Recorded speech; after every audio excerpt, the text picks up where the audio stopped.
సరే ఇప్పుడు చూసుకున్నట్టయితే మీ మీద కేసుల పర్వం అయితే కొనసాగుతుంది. మళ్ళీ నేను చూసుకున్నట్టయితే మీకు ఏదో నోటీస్ వచ్చిందని చెప్పి తెలుస్తుంది. సో ఇప్పుడు మరి ఈ నోటీస్ ఏంటి? అంటే first of all Andhra Pradesh police శాఖ వారికి, డీజీపీ గారికి, అలాగే కృష్ణా జిల్లా ఎస్పీ గారికి, ఎన్టీఆర్ జిల్లా ఎస్పీ గారికి, అలాగే సైబర్ క్రైమ్ ఇన్స్పెక్టర్ గారు అందరికీ నాకు ధన్యవాదాలు. నాకు నిన్న 41A నోటీస్ ఇవ్వడం జరిగింది, పోస్ట్లో వచ్చింది. 41A నోటీస్ అంటే ఇకపై అరెస్ట్ ఉండదు అనేది ఒక ఇదనమాట. కాకపోతే వాళ్ళు పోలీసులు పిలిచినప్పుడల్లా మనం విచారణకి హాజరు కావాలి, వాళ్ళు అడిగిన ప్రశ్నలకు మనం సమాధానం చెప్పాలి. వాళ్ళు ఇంట్రోగేషన్ చేస్తారు, ఇంట్రోగేషన్ చేస్తే దాంట్లో మనం వాళ్ళకి ఏమేమి కావాలో ఆ సమాధానాలను చెప్పి తర్వాత లిఖితపూర్వకమైన సమాధానాలు ఇచ్చిన తర్వాత అది కోర్టుకి సమర్పిస్తారు వాళ్ళు. అప్పుడు కోర్టు డిసైడ్ చేస్తుంది ఈయన నేరం చేసిందా లేదా అనేది. అంటే ఇప్పుడు కంప్లైనెంట్ ఒక అభియోగం మోపింది నా మీద, ఆ అభియోగాల మీద మీ కంప్లైనెంట్ ఈ అభియోగాలు మోపినారు, మేము ఈ సెక్షన్ల మీద మీ మీద కేసు పెట్టాము, కాబట్టి దయచేసి మేము పిలిచినప్పుడు మీరు వచ్చి, దయచేసి ఉండదు, మీరు కంపల్సరీ రావాలి. అది ఆర్డర్స్, ఇన్స్ట్రక్షన్స్ అన్నమాట. సో వచ్చి వాళ్ళ సమాధానం వాళ్ళకి చెప్పిన తర్వాత మనం ఇచ్చిన సమాధానాలు, ఇచ్చిన కంప్లైంట్ రెండో తీసుకెళ్ళి కోర్టు వారికి సమర్పిస్తారు. కోర్టు వారు అప్పుడు దీంట్లో నేరం జరిగిందా లేదా అనేది కోర్టు వారు నిర్ధారిస్తారు అనమాట. అది ఆ నోటీస్ వచ్చింది. అంటే ఇకపైన అరెస్ట్ అయితే ఉండదు. అంటే మీ మీద కేసులు పెట్టడానికి కూడా లేదంటారు ఈ రకంగా? లేదు, కేసులు పెట్టొచ్చు. ఆయన కేసు పెట్టారు. ఇప్పుడు ఏమైందంటే నన్ను పిలిచారనుకుంటారు పొద్దున్న. నన్ను పిలిస్తే ఇట్లా ఫలానా సోడిశెట్టి రాధాకిరణ్ అనే వ్యక్తి నీ మీద కేసు పెట్టారు అంటే, ఫస్ట్ ఆఫ్ ఆల్ ఆయన కేసు చేసిన అభియోగం ఏంటి, మీరు సోషల్ మీడియాలో మార్ఫింగ్ ఫోటోలు పెట్టారని చెప్పేసి ఆయన కంప్లైంట్. మీరు దీనివల్ల శాంతి భద్రతలకు, అంటే దీనివల్ల కొంతమంది మనోభావాలు దెబ్బతిని శాంతి భద్రతలకి విఘాతం కలిగిస్తున్నారు, అల్లర్లు జరిగే అవకాశం ఉంది అనేది కంప్లైంట్. సో మూడు అంశాలు దాంట్లో ఉన్నాయి. ఫస్ట్ ఆఫ్ ఆల్ కంప్లైంట్ చేసిన వ్యక్తి ఈ సోడిశెట్టి రాధాకిరణ్ నా మీద కంప్లైంట్ చేసే అధికారం ఉందా లేదా.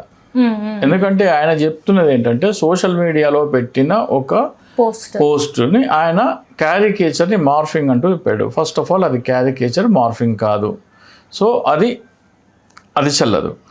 రెండోది ఏంటి, ఆయన చెప్పింది ఏంటి, మనోభావాలు దెబ్బతినటం అంటే మన తెలంగాణ ప్రభుత్వం వర్సెస్ నల్లబాలు అన్న ఒక కేసు. అతని ఏదో గౌడ్, రమేష్ గౌడ్ ఆర్ సంబడి, ఆయన కరీంనగర్లో ఉంటారు. ఆయనకి రేవంత్ రెడ్డి గారి మీద పోస్టులు పెడితే ఆయన మీద పలు చోట్ల కేసులు నమోదైతే ఆయన కోర్టులో ఇదే వాదించాడు.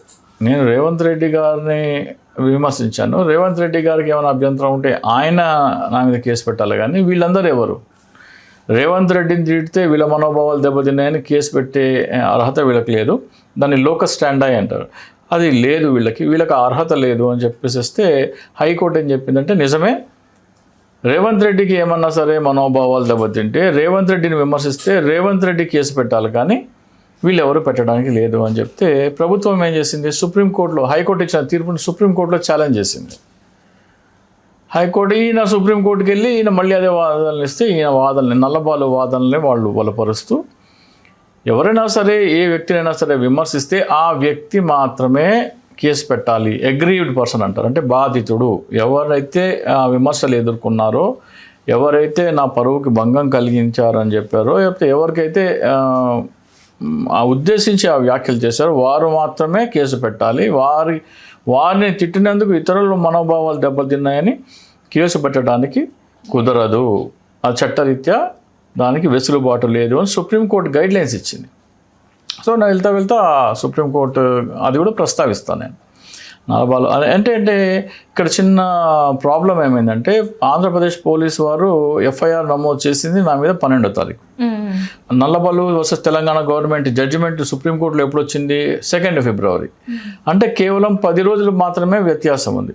ఎప్పుడైతే సుప్రీంకోర్టు ఇటువంటి గైడ్లైన్స్ ఇస్తుందో, సుప్రీంకోర్టు ఏం చేస్తుందంటే అన్ని రాష్ట్రాల హైకోర్టులకు కానీ లేకపోతే అన్ని రాష్ట్రాల డీజీపీలకు కానీ పంపిస్తుంది.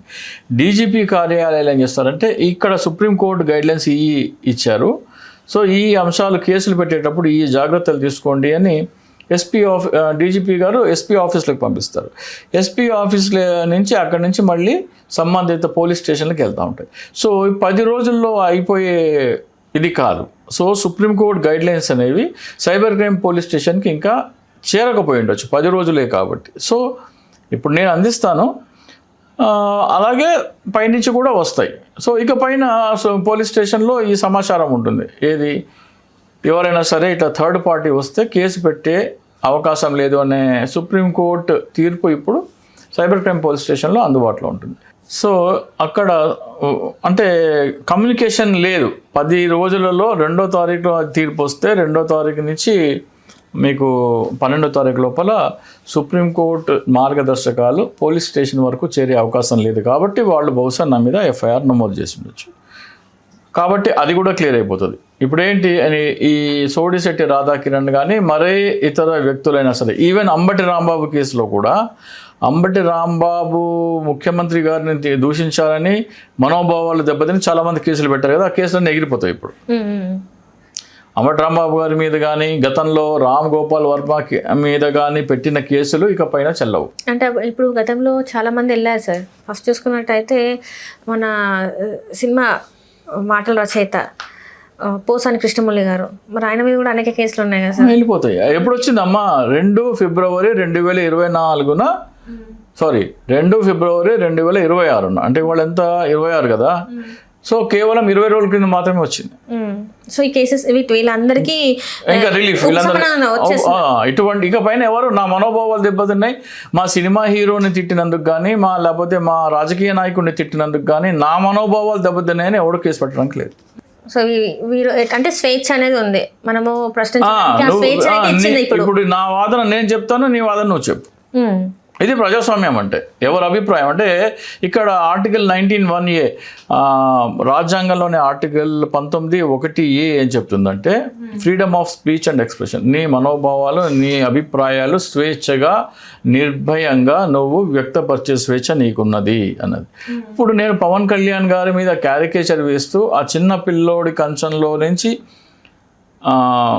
భావితరాల కంచంలో కూడు దోచుకుంటున్నారని క్యాప్షన్ అయితే పెట్టాను. క్యాప్షన్తో పాటు అనుబంధంగా నేను ఒక గౌరవ భారత ప్రధాన న్యాయమూర్తి గారికి లేఖ రాశాను. దాంట్లో వివరంగా భావితరాల కంచంలో కూడా ఎలా దోచుకుంటున్నారనే సంపూర్ణ వివరణ ఉంది. దాంట్లో 100% సాటిస్ఫై అవుతాడు ఎవరైనా సరే.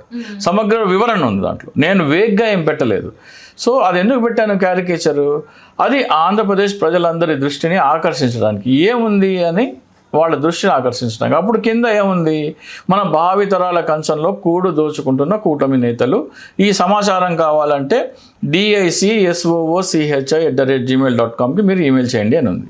వాళ్ళు అది చదివిన వాళ్ళు ఎవరికైనా సరే ఆ సమాచారం తెలుసుకోవాలని ఉంటే, నిజంగా భావితరాల కంచంలో కూడు దోచుకుంటున్నారా లేదని తెలుసుకోవాలంటే నాకు ఈమెయిల్ పెడతారు.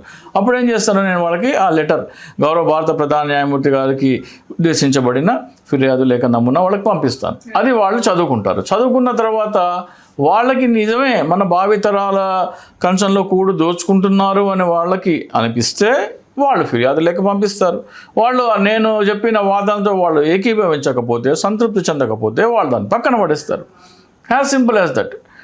దాంట్లో పెద్ద ఇదేం కాదు. మోర్ ఓవర్ నేను అవినీతిని భారీ స్థాయిలో లక్షల కోట్ల అవినీతిని అరికట్టడానికి నేను చేసే ప్రయత్నాన్ని అడ్డుకునే దిశగా సోడిశెట్టి రాధాకిరణ్ చర్యలు ఉన్నాయి. సో నా భావ వ్యక్తీకరణ స్వేచ్ఛ మాత్రమే కాదు, అవినీతిని అడ్డుకుంటే ఆ చర్యను ఆయన అడ్డుకుంటున్నాడు. కాబట్టి ఆయన అవినీతికి ఊతమిస్తున్నాడు. సోడిశెట్టి రాధాకిరణ్ పిల్లల కంచంలో నుంచి కూడా కూడు దోచుకుంటున్నారు. అది ఆయనకు తెలియదు. కానీ ఆ వివరణ ఆయన చదివి ఉంటే, ఆ లేఖ ఆయన చదివి ఉంటే బహుశా కేసు పెట్టేవాడు కాదు. సో ఇకపైన నేను ఆంధ్రప్రదేశ్ ప్రజలందరికీ నేను విజ్ఞప్తి చేసేది ఏంటంటే, నేను చెప్తున్న ఈ పోస్టర్ ఏదైతే ఉందో, ఈ పోస్టర్ భావితరాల కంచంలో కూడు దోచుకుంటున్న కూటమి నేతలు అని పెట్టిన పోస్టర్. మీకు ఈ పోస్టర్ నమూనా కావాలంటే DICSOOCHI@gmail.comకి ఈమెయిల్ చేయండి. ఈ పోస్టర్ మీరు మీ కాంపౌండ్ వాళ్ళ ఎదుట పెట్టండి. ఫస్ట్ ఆఫ్ ఆల్ పోస్టర్తో పాటు మీకు నేను ఫిర్యాదు లేఖ కూడా పంపిస్తా. గౌరవ భారత ప్రధాన న్యాయమూర్తి గారికి ఉద్దేశించబడిన ఫిర్యాదు లేఖ. నాకు మెయిల్ పెడితే పోస్టరు లేఖ పంపించండి అని నాకు పోస్ట్ పెడితే, నాకు ఈమెయిల్ పంపిస్తే మీకు ఈ పోస్టర్తో పాటు ఆ లేఖ కూడా పంపిస్తాను. ఆ లేఖ చదవండి. లేఖ చదివిన తర్వాత నిజమే మన పిల్లల కంచంలో కూడు దోచుకుంటున్నారు అని మీరు సంతృప్తి చెందితే ఈ పోస్టర్ ప్రింట్ తీసుకుని మీ ఇంటి ప్రహరీ గోడ మీద అంటించండి. అప్పుడేమవుతుంది, మీరు లేఖ ఎలాగో రాస్తారు. మీరు సంతృప్తి చెందితే డెఫినెట్గా మీ పిల్లల భవిష్యత్తు కాపాడడం కోసం మీరు ఎలాగో లేఖ రాస్తారు. లేఖ రాసిన తర్వాత మీ ఇరుగు పొరుగు ఏంటి ఇది అంటే, ఇదిగో మన పిల్లల కంచంలోంచి ఇలా దోచుకుంటున్నారు, మన పిల్లల సంపద మనం ఏమీ సంపాదించి ఇవ్వకపోయినా పర్వాలేదు, కానీ వాళ్ళకి రావాల్సిన సంపద దోచుకోవడానికి మనం అరిగడితే ఎంతో కొంత సంపద వాళ్ళ మీద భారం పడకుండా మనం చూసినట్టే.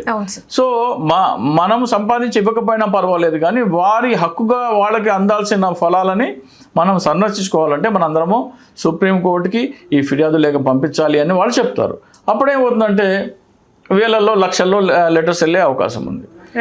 సో ఇది ఈ నిన్నటి లేటెస్ట్ డెవలప్మెంట్. మరొకసారి ఆంధ్రప్రదేశ్ డీజీపీ గారికి, అలాగే కృష్ణా జిల్లా ఎన్టీఆర్ జిల్లా ఎస్పీ గారికి, అలాగే cyber crime police station inspector గారికి నా కృతజ్ఞతలు చెప్తూ థ్యాంక్ యూ సార్. నమస్కారం. హలో, తెలుగు రాజ్యం ఛానల్ చూస్తున్నారా? సామాజిక రాజకీయ జీవన చిత్రణే తెలుగు రాజ్యం. అతిశయోక్తులు అసత్యాలు ఉండవు. రాజకీయ కోణం కాదు, ప్రజా కోణమే కొలబద్ద. తెలుగు రాజ్యం వీక్షణ మీ ఉత్తమ అభిరుచికి నిదర్శనం.